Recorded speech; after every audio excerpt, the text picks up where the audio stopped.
समुद्र के 60 फीट नीचे 30 इंच चौड़ी क्रूड ऑयल से भरी हुई एक पाइप में 2 दिन तक फंसे रहना, यही घटना घटी थी क्रिस्टोफर, काजिम, यूसुफ, ऋषि और फैजल के साथ। इन 5 में से सिर्फ क्रिस्टोफर ही बचा था, बाकी सारे मारे गए। पाइप में फंसे रहने के बाद इनके साथ जो हरकतें हुई वो बहुत ही भयानक और दिल दहला देने वाली थी। यहां तक कि इस इंसिडेंट की गोप्रो फुटेज भी अवेलेबल है, जो आगे हम वीडियो में आपको दिखाएंगे। तो चलिए जानते हैं पारिया डाइविंग उस खतरनाक इंसिडेंट के बारे में, जिसे सुनने के बाद लोगों की सांसें आना बंद हो जाए।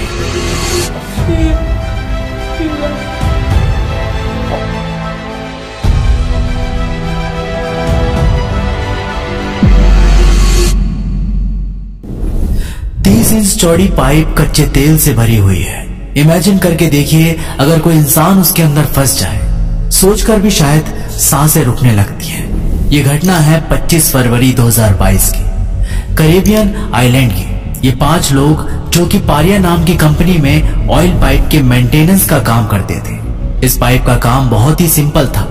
जो बड़े बड़े ऑयल कंटेनर्स आते हैं, उसे बर्थ 5 से ऑयल लेकर बर्थ 6 पर पहुंचाना था। मतलब शिप बर्थ 5 पे अपना क्रूड ऑयल अपलोड करता है, फिर इस पाइप के रास्ते से बर्थ 6 तक आती है ऑयल रिफाइनरी में। पाइप के अंदर से हाइड्रोकार्बन बाहर ना निकले, इसलिए एयर प्लग भी लगाए गए थे। इसके अलावा पाइप के ऊपर काम करने के लिए एक स्पेशल कैबिन, जिसको हैबिटेट बेल भी बोला जाता है, इसका इस्तेमाल किया जाता था।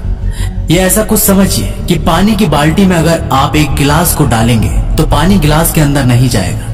हैबिटेट बेल पाइप के अंदर एयर प्रेशर छोड़ के एक सूखी जगह तैयार करता है, ताकि लोग इसके अंदर अच्छे तरीके से काम कर सके।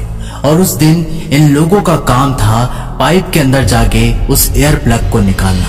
लेकिन जब वो एयर प्लग को निकालते हैं, तभी एक दुर्भाग्यपूर्ण घटना घट जाती है। उसी सेकंड पानी का एक तेज बवंडर आता है और उन्हें अपने प्रेशर के साथ जोर से पाइप के अंदर खींच ले जाता है।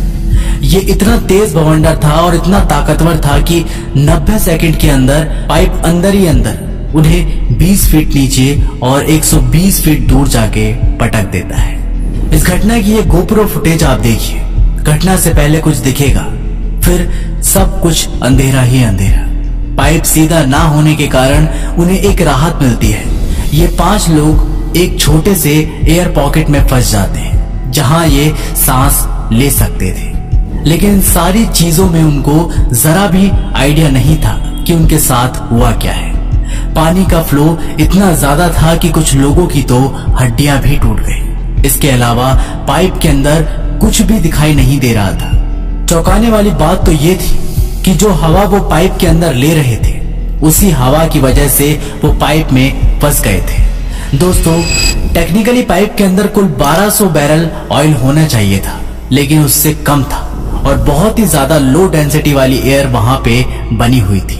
जब उन्होंने एयर प्लग को निकाला, तब हाई डेंसिटी वाली एयर जो कि कैबिन के अंदर बनी थी, लो डेंसिटी वाली एयर में, और उसने एक बहुत बड़ा पानी का बवंडर खड़ा कर दिया और अपने साथ सारी चीजों को पानी की ओर खींच ले गया। उनके वहां से निकलने का सिर्फ एक ही रास्ता था, जहां से वो आए थे वहीं वापस जाना, यानी कि बर्थ 6 से, क्योंकि पाइप के अंदर कुछ भी दिखाई नहीं दे रहा था। तो उनको नहीं पता था कि उनको जाना कहाँ है। अगर वो गलत साइड चले जाते तो वो बर्थ 5 जो कि समुद्र की साइड था, वहां पहुंच जाते, यानी कि तुरंत मौत।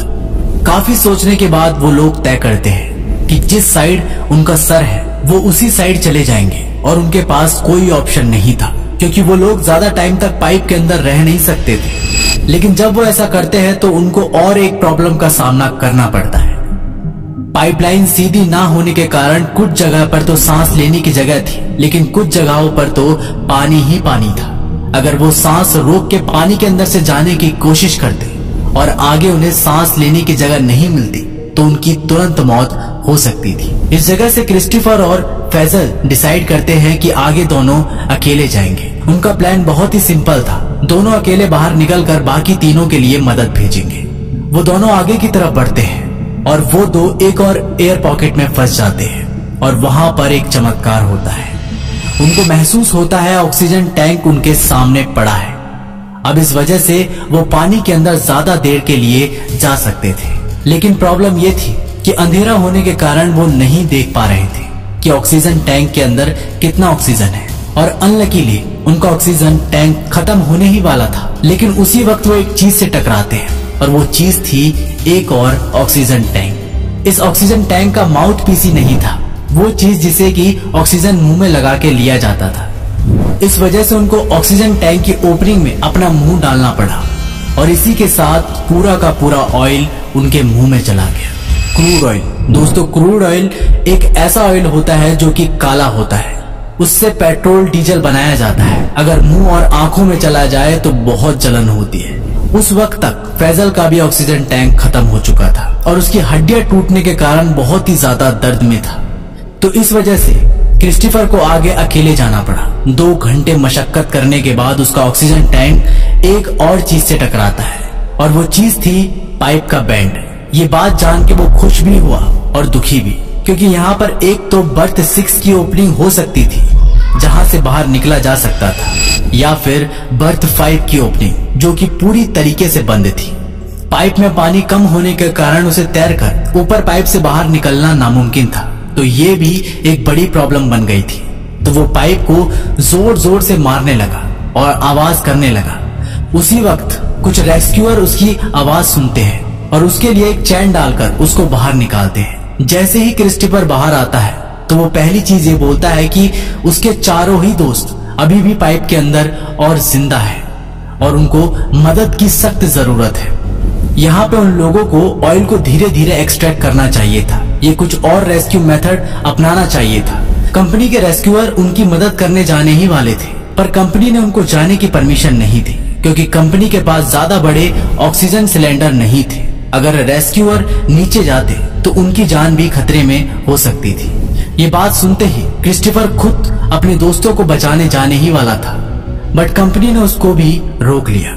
जब क्रिस्टोफर ने सारी चीजें बताई तब रेस्क्यूअर उस पाइप को ठोक ठोक कर मारने लगे ताकि पता लग सके कि चारों लोग एग्जैक्ट कहाँ हैं, और यहाँ तक कि चारों लोग भी पाइप को मारकर रिस्पॉन्ड भी कर रहे थे आने वाले 48 घंटे तक। लेकिन पारिया कंपनी ने कोई भी मदद नहीं पहुंचाई और उनको वहां पर मरने के लिए छोड़ दिया। उन चारों ने बेचैनी में अपने प्राण वहां त्याग दिए। क्रिस्टोफर ने क्या कहा ये भी आप सुन लीजिए। I wanted somebody who could control and see things through, and I feel like until I'm coming back when I feel like. कैसे एक बड़ी कंपनी ने अपनी लापरवाही से अपने वर्करों की जान ली। इसके बाद पारिया कंपनी के ऊपर पुलिस इंक्वायरी भी होती है, लेकिन उनको कोई सजा नहीं होती। और पारिया कंपनी ने जिस फैमिली के लोग मरे थे उन्हें फाइनेंशियल कंपनसेशन के नाम पर 1 रुपया तक नहीं दिया। अब दोस्तों आप लोग मुझे यहाँ पर कमेंट बॉक्स में जरूर बताइएगा कि यहाँ पर गलती किसकी थी। अगर पारिया कंपनी सही वक्त पर कुछ कदम उठा लेती तो शायद आज वो लोग जिंदा होते। और क्रिस्टोफर अपनी किस्मत को कोसता है कि वो अपने दोस्तों को नहीं बचा पाया। दोस्तों आप लोगों को ये वीडियो कैसी लगी हमें नीचे कमेंट बॉक्स के माध्यम से जरूर बताइएगा। मिलते हैं आप लोगों से एक नई वीडियो के साथ, तब तक आप अपना ख्याल रखिएगा।